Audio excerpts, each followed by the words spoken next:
Hello everyone, कैसे हैं आप सभी। हम सब तैयारी कर रहे हैं हमारे चैनल पर सीटेट दिसंबर 2024 की, जिस दौरान मैं आप लोगों के साथ में हिंदी पेडागोजी के क्वेश्चंस डिस्कस कर रही हूँ। इससे पहले मैंने हिंदी पेडागोजी के 2 वीडियोस ऑलरेडी मैं आप लोगों के साथ में डिस्कस कर चुकी हूँ। पेपर 1 पेपर 2 दोनों के लिए इक्वली इंपॉर्टेंट है। अगर आप लोग चैनल पर पहली बार आए तो प्लीज़ वीडियो को लाइक करके चैनल को सब्सक्राइब कर दीजिए, और अगर आप लोगों को इसकी PDF चाहिए तो फिर आप लोग मेरे टेलीग्राम ग्रुप को ज्वाइन कर सकते हैं। चलिए बिना किसी देरी के वीडियो को स्टार्ट करते हैं, और आप लोग इसको एज अ टेस्ट लीजिएगा, और टेस्ट देने के बाद में आप लोगों के कितने मार्क्स बन रहे हैं 15 में से, वो आप मुझे कमेंट करके जरूर बताइएगा। फर्स्ट नंबर क्वेश्चन हमारे पास में है, भाषा सीखने सिखाने का क्या उद्देश्य है। अपनी बात की पुष्टि करने के लिए तर्क देना, विभिन्न स्थितियों में भाषा का प्रभावी प्रयोग करना, अपनी बात कहना सीखना, और दूसरों की बात समझना सीखना। भाई भाषा सीखने का उद्देश्य क्या होता है, तो यहाँ पर हम लोगों को देखा जाए तो चारों ही ऑप्शन सही लग रहे हैं कि भाषा सीखने सिखाने का ये सारे ही उद्देश्य होते हैं।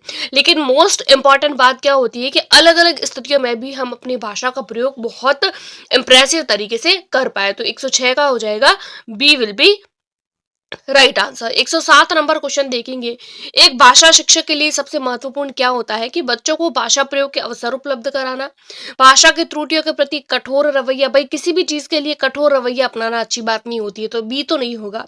भाषा की पाठ्य पुस्तक, भाई पाठ्य पुस्तक से भाषा नहीं सिखा सकते, और भाषा का आकलन करने के लिए भाषा नहीं सिखा सकते। तो भाषा शिक्षक के लिए इंपॉर्टेंट क्या होता है कि वो ज्यादा से ज्यादा बच्चों को जो है वो भाषा बोलने के अवसर उपलब्ध कराए। ये जो अवसर वर्ड है ना, ये अपने आप में पॉजिटिव वर्ड है, तो 107 का हो जाएगा, ए will be right answer.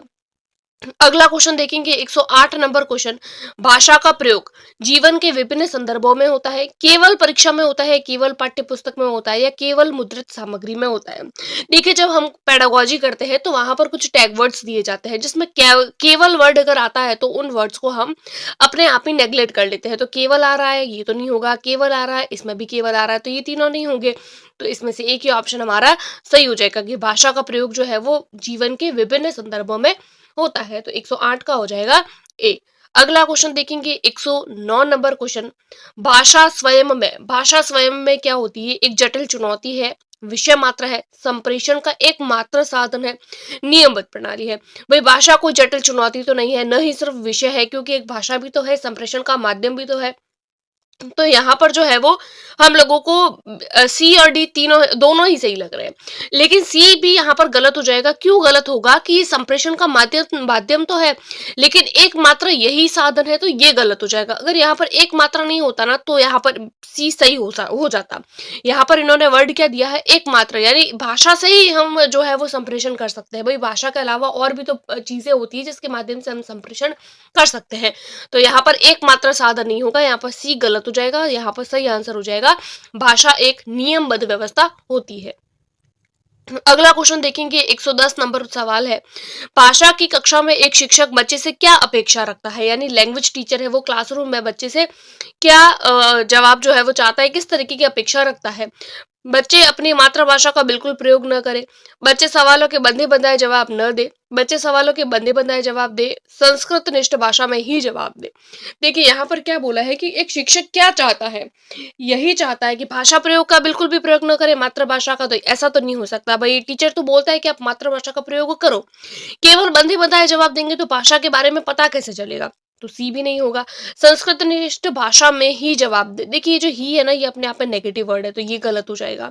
Teacher क्या चाहता है कि बच्चा अगर सवाल का जवाब दे रहा है तो सिर्फ जो फिक्स्ड आंसर है, फिक्स्ड आंसर के हिसाब से वो बच्चा आंसर न दे, बल्कि अपनी भी लैंग्वेज को ऐड करे, यानी बच्चा जो है वो सवालों के बंधे बंधाए आंसरों के सवालों के जवाब न दे। तो यहाँ पर 110 का हो जाएगा, B will be right answer. 111 number सवाल है, बच्चे अपने परिवेश से स्वयं भाषा अर्जित करते हैं, इसका एक निहितार्थ क्या है। यानी कि बच्चे जो है वो अपने परिवेश से स्वयं भाषा अर्जित करते हैं, इसका क्या मतलब है। बच्चों को अत्यंत सरल भाषा का परिवेश उपलब्ध कराया जाए, बच्चों को बिल्कुल भी भाषा न पढ़ाई जाए, बच्चों को समृद्ध भाषिक परिवेश उपलब्ध कराया जाए, बच्चों को केवल लक्ष्य भाषा का ही परिवेश उपलब्ध कराया जाए। वह बच्चे अपने परिवेश से भाषा अर्जित करते हैं, इसका मतलब ये है कि बच्चे के जो परिवेश है वो समृद्ध भाषिक परिवेश ही उपलब्ध कराना है, यानी ऐसा एनवायरमेंट बच्चे को प्रोवाइड कराना है जो लैंग्वेज रिच एनवायरमेंट बच्चे को हम लोगों को प्रोवाइड कराना है। तो 111 का हो जाएगा सी। अगला देखेंगे 112 नंबर सवाल है, भाषा की पाठ्य पुस्तक है। भाषा की पाठ्य पुस्तकों में क्या भाषा सीखने की एकमात्र संसाधन है कि एकमात्र संसाधन है, अभ्यास परक की होनी चाहिए, साधन है, साध्य है। तो देखिए भाषा की पाठ्य पुस्तकें क्या होती है, तो वो एक तरीके का साधन होती है। भाई एक साधन ही तो है हमारे लिए जिससे हम लैंग्वेज सीखते हैं। 113 नंबर, बच्चों की भाषा संबंधी क्रमिक प्रगति का लेखा जोखा रखना क्या कहलाता है? पोर्टफोलियो, उत्तर पुस्तिकाओं के द्वारा, लिखित परीक्षा द्वारा या मौखिक परीक्षा द्वारा। तो भाषा संबंधी क्रमिक यानी लगातार प्रगति का लेखा जोखा रखना है, यानी रिटर्न में चीजें रखनी है, तो वो पोर्टफोलियो के माध्यम से रखेंगे। 113 का हो जाएगा ए। अगला देखेंगे 114 नंबर, पत्र पत्रिकाएं भाषा सीखने में क्या करती है? त्रुटियों को बढ़ावा देती है, बड़ों की पढ़ने की वस्तु है, साधक है या बाधक है? भाई पत्र पत्रिकाएं आप खुद भी सोचिए, भाई बाधक तो नहीं हो सकते क्योंकि ये तो लैंग्वेज सीखने में हेल्प करेगी। केवल बड़ों की पढ़ने की वस्तु है नहीं, छोटे बच्चे भी पढ़ सकते हैं पत्र पत्रिकाएं। त्रुटियों को कैसे बढ़ावा देगी? जब बच्चा पढ़ना सीख रहा है तो ऑब्वियसली त्रुटियां तो करेंगी। तो ये क्या होती है? लैंग्वेज सीखने में साधक होती है, हेल्प करती है लैंग्वेज को सीखने में। 115 नंबर सवाल हम देखेंगे, बच्चों की भाषा के आकलन का सर्वाधिक प्रभावी तरीका कौन सा है? बच्चों की भाषा का आकलन करना है तो इसका सबसे बेस्ट तरीका प्रश्नों के उत्तर देना, प्रश्न पूछना और पढ़ी गई सामग्री पर प्रतिक्रिया व्यक्त करना, श्रुतलेख लिखना, लिखित परीक्षा। भाई बच्चों की भाषा का आकलन यानी बोलने का आकलन करना है तो प्रश्नों के उत्तर देगा तो लैंग्वेज का आकलन नहीं होगा, क्योंकि बच्चा जो है वो बोलेगा या फिर लिखेगा तो वो रटी रटाई चीजें लिखेगा। रटी प्रश्नों के उत्तर देने से वो क्या करेगा, जो भी उसको आंसर आ रहा है उसको वो बता देगा। श्रुतलेख तो लिखेगा, लिखित भाषा में भी वो लिखेगा, लेकिन बच्चा प्रश्न करेगा, बच्चे से प्रश्न पूछना या बच्चा हमसे प्रश्न पूछे और पढ़ी गई सामग्री पर बच्चा अपनी प्रतिक्रिया को व्यक्त करे कि जो भी चीज उसने पढ़ी है वो क्या है, कैसी है, इसके बारे में वो अपने विचार प्रकट करे। तो बच्चे की भाषा का आकलन अपने आप हो जाएगा। तो यहाँ पर 115 का हो जाएगा B will be right answer. अगला क्वेश्चन देखेंगे 116 नंबर क्वेश्चन, भाषा अर्जन में सबसे महत्वपूर्ण क्या है? भाषा के विभिन्न रूपों का प्रयोग, भाषा का व्याकरण, पाठ्य पुस्तक या भाषा का शिक्षण। तो भाषा अर्जन करने में व्याकरण, पाठ्य पुस्तक और शिक्षक ये तीनों ही महत्वपूर्ण नहीं है, बल्कि भाषा के विभिन्न रूप महत्वपूर्ण है। तो 116 का हो जाएगा ए।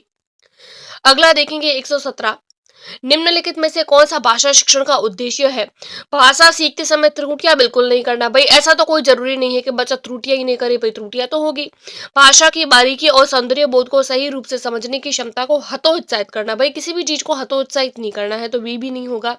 भाषा के व्याकरण सीखने पर बल देना। भाई भाषा सीखनी है तो व्याकरण पर बल देने की जरूरत नहीं है। निजी अनुभवों के आधार पर भाषा का सृजनशील प्रयोग करना। भाई ये ऑप्शन बिल्कुल ठीक लग रहा है कि खुद के जो अनुभव है उसके आधार पर ही लैंग्वेज का प्रयोग करना। तो 117 का हो जाएगा D will be right answer. 118 number question है, प्रश्न पूछना, प्रतिक्रिया व्यक्त करना, परिचर्चा में भाग लेना, वर्णन करना, ये सब क्या है? भाषा आकलन के तरीके मात्र केवल मात्र तरीके हैं तो ये तो नहीं होगा। भाषा सीखने सिखाने और आकलन के तरीके, बात तो ठीक लग रही है। केवल शिक्षण पद्धति है और केवल, भाई केवल वर्ड है, ही वर्ड है, ये तो गलत है। तो यहाँ पर ए, सी और डी चारों गलत हो जाएंगे। भाषा सीखने सिखाने और आकलन का तरीका दोनों है, ठीक है। तो 118 का हो जाएगा B will be right answer. अगला सवाल देखेंगे 119 नंबर, बहुभाषिक और बहुसांस्कृतिक कक्षा में बच्चे की मातृभाषा को समुचित सम्मान स्थान देते हुए मानक भाषा से परिचय करवाना। बच्चों को केवल मानक भाषा, भाई केवल मानक भाषा के प्रयोग के लिए पुरस्कृत करना ये कोई अच्छी बात नहीं होती है। बच्चों की मातृभाषा का ही प्रयोग करना, भाई ही ये वर्ड भी गलत है। बच्चों की मातृभाषा का प्रयोग वर्जित, भाई वर्जित नहीं करना है, बच्चे को मातृभाषा बोलने के लिए प्रमोट करना है, तो फोर्थ भी नहीं होगा। तो बहुसांस्कृतिक कक्षा में क्या होता है कि बच्चों की मातृभाषा को समुचित सम्मान देंगे, स्थान देंगे और मानक भाषा से परिचय करवाएंगे। तो यहाँ पर 119 का हो जाएगा ए विल बी राइट आंसर। अगला क्वेश्चन है आज की वीडियो का लास्ट क्वेश्चन, भाषा के व्याकरण की समझ को केवल लघुत्तर प्रश्नों के माध्यम से आंक सकते हैं, निबंधात्मक प्रश्नों के माध्यम से आंक सकते हैं, संदर्भ परक प्रश्नों के माध्यम से आंक सकते हैं, या फिर केवल वस्तुनिष्ठ। भाई केवल वर्ड आ गया है तो ये नहीं होगा। फिर आता है केवल लघुत्तर प्रश्न और केवल निबंधात्मक प्रश्न, तो ये भी नहीं होगा। बल्कि व्याकरण को कैसे पढ़ाना है? संदर्भ में। ये जो वर्ड है ना संदर्भ परक, ये अपने आप में पॉजिटिव वर्ड होता है। तो यहाँ पर इस क्वेश्चन का 120 नंबर क्वेश्चन का हो जाएगा सी विल बी राइट आंसर। तो इसी तरीके से हम लोगों ने सीडीपी हिंदी पेडागोजी के और कुछ 15 क्वेश्चंस डिस्कस किए, और ये जो है वो सारे प्रीवियस ईयर क्वेश्चन है, और ये 20 सितंबर 2015 का पेपर है। और सीडीपी की क्लासेस भी हमारे चैनल पर चल रही है, साथ ही साथ जीके जीएस की क्लासेस भी हम चला रहे हैं। और पीडीएफ के लिए आप हमारे टेलीग्राम ग्रुप को ज्वाइन कर सकते हैं। आज की वीडियो में इतना ही, मिलता है नेक्स्ट वीडियो में, तब तक के लिए टेक केयर, गुड बाय।